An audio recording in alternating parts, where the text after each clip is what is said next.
Halo, assalamualaikum warahmatullahi wabarakatuh. Kembali lagi bersama gua Sarul Afriansah, mahasiswa UIN SMH Banten, jurusan Komunikasi dan Penyiaran Islam.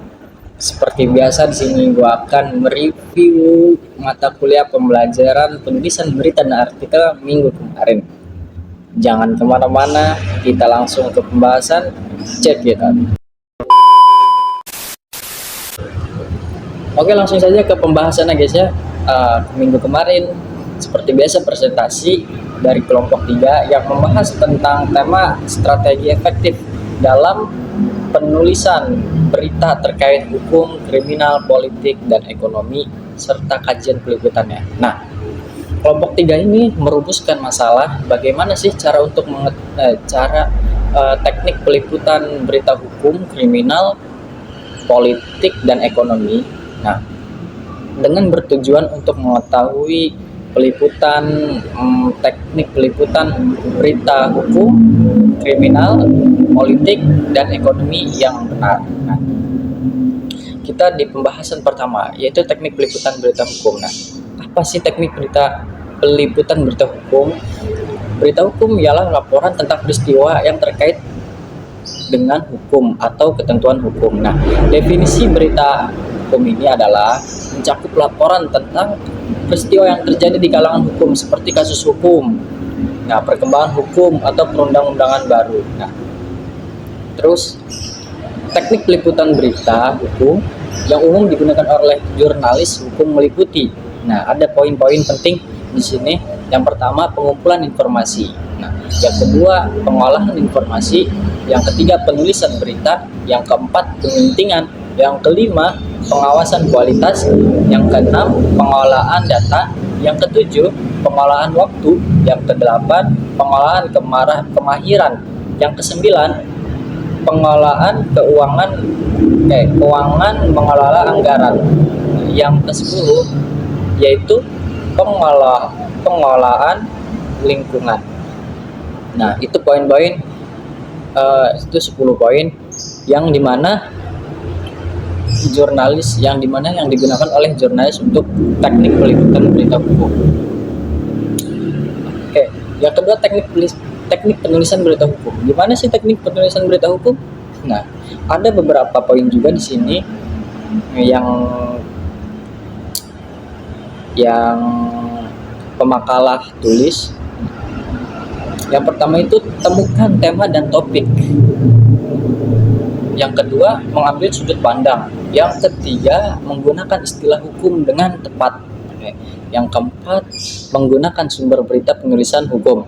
Yang kelima, membuat berita hukum mudah dipahami. Yang keenam, mengetahui ketentuan dan syarat penulisan opini hukum di media massa. Yang keenam, menggunakan hyperlink atau sumber lain. Nah, itu. Dan yang kedelapan, itu membaca dan belajar. Adapun contoh-contoh dalam penulisan berita hukum.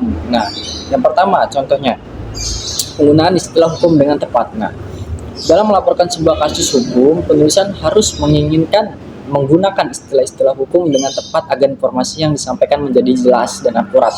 Contohnya, terdakwa dalam kasus dugaan korupsi yang melibatkan dana proyek pembangunan infrastruktur telah menjalani sidang perdana di Pengadilan Negeri Jakarta Selatan hari ini. Jaksa penuntut umum menuntut terdakwa dengan hukuman penjara maksimal 10 tahun. Nah, dalam contoh tersebut istilah terdakwa digunakan untuk merujuk pada seseorang yang didakwa melakukan tindak pidana. Sementara jaksa penuntut umum merujuk kepada pihak yang menyelenggarakan persidangan. Oke. Selanjutnya di sini ada teknik peliputan berita kriminal. Ada poin penting dalam meliputi teknik peliputan berita kriminal. Yang pertama itu mencari dan mendapatkan masalah. Yang kedua, memfokuskan permasalahan itu melalui observasi atau wawancara. Yang ketiga, menyusun hipotesa dalam asumsi untuk menemukan motif atau latar belakang masalah. Yang keempat, mengkaji, memilih, dan menyusun keterkaitan data atau informasi. Nah, dan selanjutnya yaitu ada teknik penulisan berita kriminal. Oke, di sini gua akan singkat-singkat aja guys ya. Nah, teknik peliputan berita kriminal itu mencakupi mendokumentasikan segala kejadian yang melanggar norma-norma moral seperti pembunuhan, penculikan, perampokan, pembunuhan, pencurian, penodongan, terus korupsi, penyelewangan, kecelakaan, raja oleh pihak berwenang, bunuh diri termasuk. Nah, berita kriminal juga memiliki kriteria tertentu. Yang pertama, baru. Reportase kriminal harus dilakukan segera mungkin karena berpotensi kehilangan keaktualannya. Nah, oke, jadi gini maksudnya. Kalau berita kriminal itu harus baru. Jadi misalkan ada suatu kejadian kriminal, maka si jurnalis atau wawancara ini langsung ke TKP atau langsung memberikan informasi secara cepat gitu, cepat daripada kejadian tersebut. Nah, supaya sehingga diketahui keasliannya, keaktualan, kepercayaannya. Nah, yang kedua itu tidak biasa. Nah, yang ketiga ada menarik atau penting. Menarik atau penting. Yang keempat tentang orang. Oke, di sini gua akan singkat aja langsung teknik peliputan berita politik. Teknik peliputan berita politik ada beberapa tekniknya. Yang pertama, mengenali peristiwa dan kejadian politik. Ya benar. Jadi teknik peliputan berita politik itu harus mengenali dan juga harus tahu kejadian politik. Yang kedua, mengumpulkan informasi dari sumber berita. Yang ketiga, menulis struktur berita. Yang keempat, mengelola penyuntingan berita. Dan yang kelima, yaitu memperhatikan kode etik jurnalistik. Nah, ini sangat penting. Dan yang keenam, mengembangkan berita mendalam. Ketujuh, menggunakan bahasa yang benar. Yang kedelapan, memahami struktur berita politik. Nah, dengan memahami dan menerapkan teknik-teknik penulisan berita politik, penulis dapat menghasilkan berita politik yang relevan. Pertama, yang tepat. Yang kedua, dapat membantu pembaca untuk memahami kegiatan politik yang berpengaruh besar terhadap kehidupan masyarakat. Adapun contohnya teknik penulisan berita politik yaitu tentang pemilu 2024. Nah, contoh teknik penulisan berita politik. Nah, contohnya yang pertama yaitu berita tepi, menyoroti aspek unik atau menarik dari kampanye, kandidat atau peristiwa terkait pemilu yang mungkin tidak mendapatkan perhatian luas. Yang kedua, analisis kandidat. Yang ketiga, mengumpulkan informasi atau kandidat. Yang keempat, informasi atau data visualisasi. Oke. Dan yang terakhir pembahasannya yaitu teknik peliputan berita ekonomi. Nah, ekonomi, pengertian ekonomi adalah sistem aktivitas manusia yang berhubungan dengan produksi, distribusi, pertukaran, dan konsumsi barang dan jasa. Nah, di sini ruang lingkup berita ekonomi secara garis besar terbagi menjadi dua. Yang pertama ekonomi mikro dan yang kedua ekonomi makro. Adapun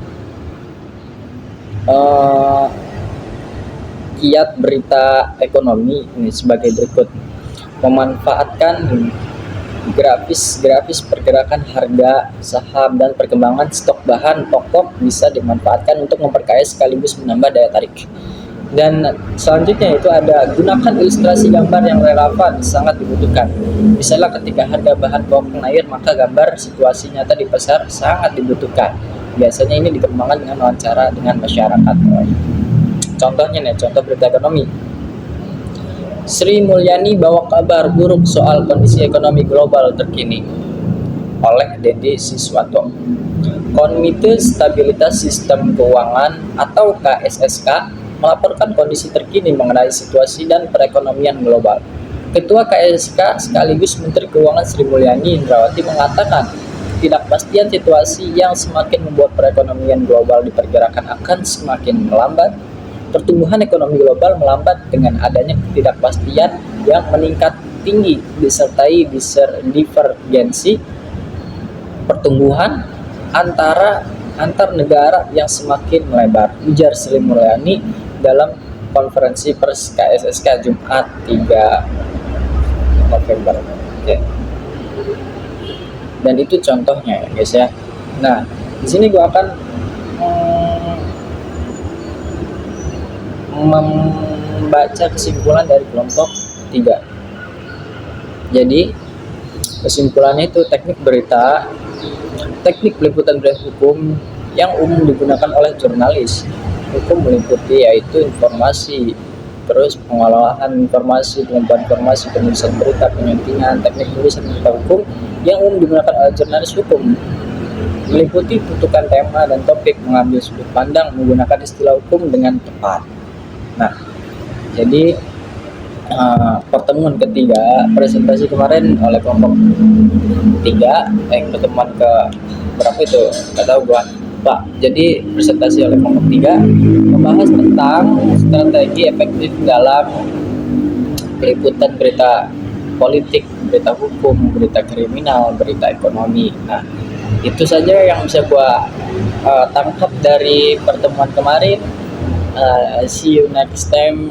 Minggu selanjutnya kita buat video lagi. Bye bye, thank you.